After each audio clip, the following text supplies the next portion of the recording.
Félix Hozième est un peintre français du XIXe siècle, un peu oublié de nos jours, même si beaucoup de collectionneurs continuent à admirer son œuvre.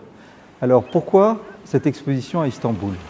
Tout d'abord, il faut savoir que Hozième a énormément produit, environ 6000 peintures, 10 000 dessins, et à sa mort, une partie de son atelier a été donnée au musée Hozième de Martigues.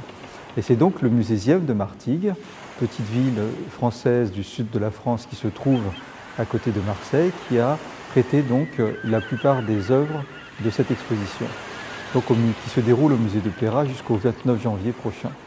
Et donc le musée de Pérat, bien entendu, connaissait le Félix Hozième, car c'est un grand artiste, et notamment possédait déjà deux très grandes peintures et très belles peintures de Félix Hozième.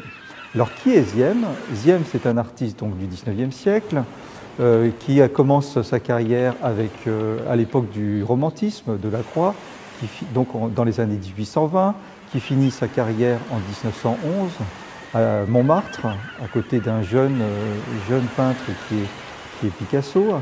Donc il a une très longue carrière, il va vivre 90 ans. Alors la particularité de Hozième, c'est la couleur qu'on retrouve dans ses peintures. Ces peintures transmettent des atmosphères très chaudes, et tout au long de sa carrière, Hozième a recherché des ambiances, et notamment de ce jeu entre la lumière du jour, la lumière du soleil, la lumière du ciel, avec le scintillement de la mer, et c'est ce jeu qu'il va toute sa vie rechercher.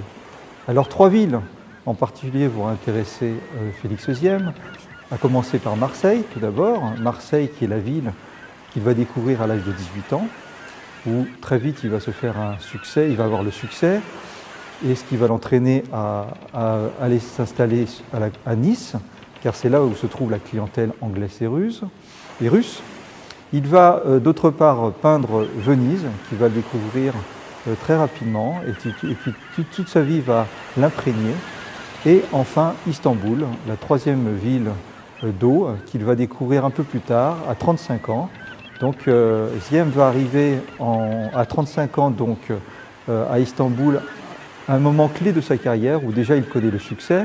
Il va venir au moment où les troupes françaises, anglaises repartent après la guerre de Crimée. Et contrairement à d'autres peintres, il va discrètement rester 2 mois à Istanbul. On ne sait pas auprès de qui. En tout cas, il n'a pas fréquenté les milieux diplomatiques ou les milieux officiels. Il va passer ces 2 mois à Istanbul à dessiner dans ses carnets la vie quotidienne de la ville. Alors ce qui l'intéresse beaucoup, c'est la vie des petites gens, notamment les pêcheurs, les femmes, les enfants, les scènes de rue. Il peint énormément les bâtiments publics, à commencer par les mosquées. Et comme il a une formation d'architecte, il s'intéresse beaucoup à l'architecture extérieure.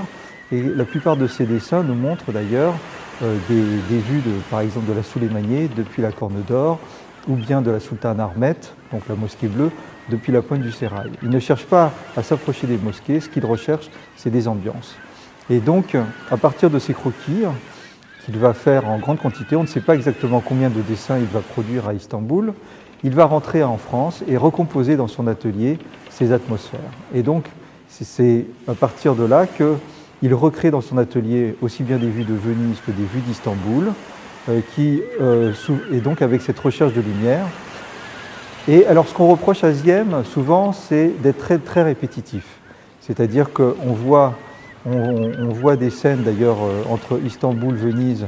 Parfois, on a des hésitations, parce que les lumières sont un peu floutées, on ne sait pas trop où est-ce qu'on se trouve. Et donc, on retrouve à peu près les mêmes représentations, c'est-à-dire d'un côté les gondoles vénitiennes, de l'autre les caïques d'Istanbul. De même qu'on retrouve d'un côté la place Saint-Marc, de l'autre côté et avec le campanile, alors que de l'autre nous allons avoir les minarets des mosquées Souleymaniye ou autres.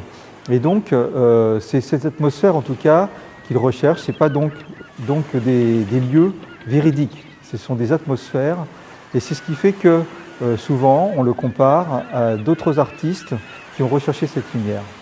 Alors il faut voir que dans l'œuvre de Ziem, nous avons différentes périodes. Ziem a commencé par l'école de Barbizon, c'est une école de paysagistes.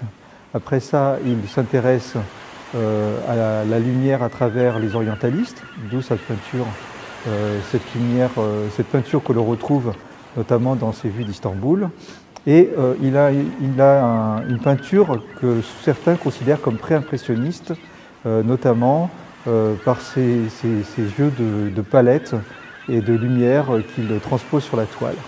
Alors, en fait, il n'est pas à proprement parler un impressionniste, car Félix Ziem, à la différence des impressionnistes, ne travaille pas en extérieur pour réaliser ses peintures, de même qu'il ne peint pas la vie moderne, comme Monet qui va peindre par exemple la gare Saint-Lazare.